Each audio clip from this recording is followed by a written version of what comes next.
in the history of the Philippines. Si Tatay Digong lang ang nagdoble ng sweldo nila. Ilang presidente na po ang dumaan sa Pilipinas. When Tatay Digong entered Malacanang, first priority niya ang ating mga kapulisan. Dahil naniniwala si Tatay Digong na ang mga kapulisan natin ay pwede pa rin nating pagkatiwalaan, na ang mga kapulisan natin ay mabubuti pa rin ang kanilang mga puso. Kaya sa totoo lang mga kababayan, naawa po ako sa mga pulis na nakatayo ngayon. Dahil alam ko na kung hindi sila pulis, kasama natin sila nakikipagbaka ngayon. Alam natin na sa loob ng kanilang puso mabigat dahil gusto nilang ipaglaban si Tatay Digong. Pero wala silang magawa dahil kapag sila ay sumuway sa kanilang chief PNP, wala silang ipapakain sa kanilang pamilya. Gusto ko lang i-remind lahat po ng mga Pilipino sa buong mundo, wala na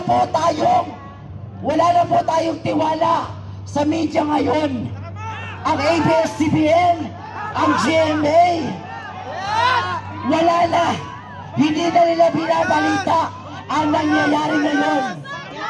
Kayong mga vlogger, kayong mga ordinaryong mamamayan, kayo na nagla-live ngayon, kayo na nakikita sa buong mundo, iparating natin sa buong mundo na kaya natin pabagsakin ang another Marcos. It is not the first time. It is not the first time in the history of the Philippines na meron tayong presidente pinatansik. Hindi lang isa, hindi lang dalawa, hindi lang tatlo, at posibleng may pang-apat pa.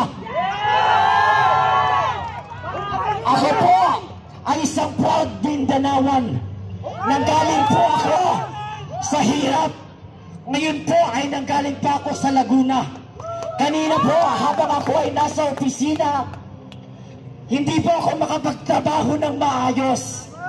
Dahil awang-awa ako sa presidente na walang ibang ginawa kundi nagmahal sa Pilipinas.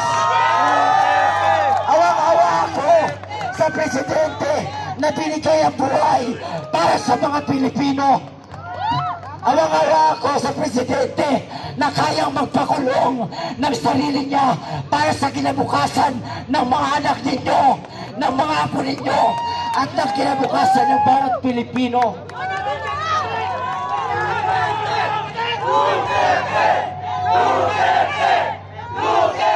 Mabuhay si Tatay Digong! Mabuhay si Tatay Digong! Mga kababayan, sa ngayon po, si Tatay Digong ay nasa himpapawid na. Ang dalangin po natin ngayon sa mga kababayan natin, sa mga kapatid nating Muslim, sa mga kapatid nating Kristiyano, magkaisa po tayo.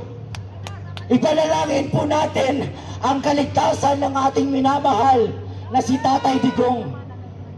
Ang kinabukasan po ng Pilipinas ay kinabukasan po ng ating mga anak. Hindi pa po tayo tapos. Hindi pa nauubos ang Duterte. Hindi lang si Tatay Digong ang nag-iisang Duterte. Nandyan pa si Pipi Inday Sara. Nandyan pa si Mayor Baste. Nandyan pa si Congressman. Nandyan pa si Congressman Paulo Duterte.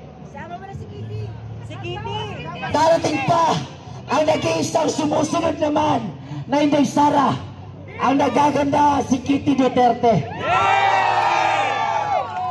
Sobrang nakakahanga si Kitty Duterte sa ginawa niya kanina.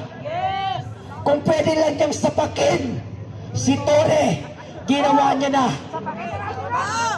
Kung nakita ninyo sa live kanina, ang tingin ni Kitty, kung kaya lang humiwa ng mukha ni Torre, puro na sana, di sana yung mukha ni aktore ay basag-basag na.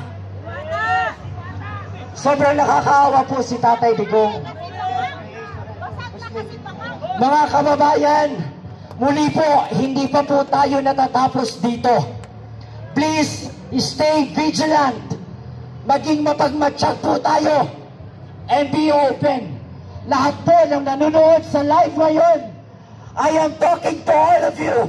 Please, help us share the live right now. Isigaw po natin sa buong mundo.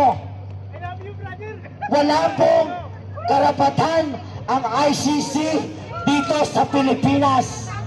Matagal na po tayo nag-withdraw sa ICC. Meron po tayong justice system na umiiral dito sa Pilipinas. Why do we need other country, other jurisdiction, other people, other nationality to take care of our judicial system? We have a fucking judicial system here, and it is working very well.